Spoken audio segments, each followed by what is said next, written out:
साईं मुझा शाह मोरी झुडे जे पटन ता ख़ूबसूरत दोस्त बुलबुल कादरी जरवार जो सोहणो इंतखाब मौलवी हाजी अहमद मलाह जी शायरी।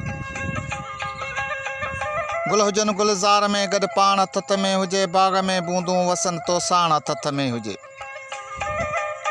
हिकु विची बि वस टियो कई वास चोथों वासरो, मेर हिकु ॿियो मोर ते मां डाण थथ में हुजे। सुबुह का सब्ज़ियुनि जे विच तंहिंखे सजण वियो सिज लही, करन हीणे साण हाणू हाण हथ में हुजे। तुंहिंजे मुर्कुनि जो मज़ो मूं मट मिठाइनि जा न ॾीन, मट न माणनि साण मोतिन माण हथ में हुजे।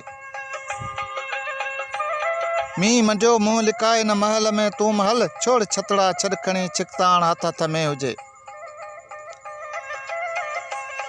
गुल हुजन गुलज़ार में गॾु पाण थथ में हुजे, बाग़ में बूंदूं वसन तो साण थथ में हुजे।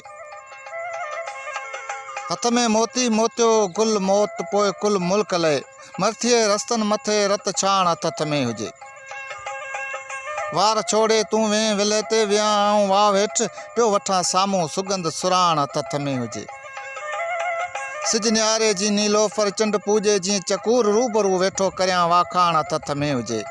ओचितो अंदर घिड़ी आयसि असुर जे आसरे, ॿई करायूं कंध में के काण थथ में हुजे।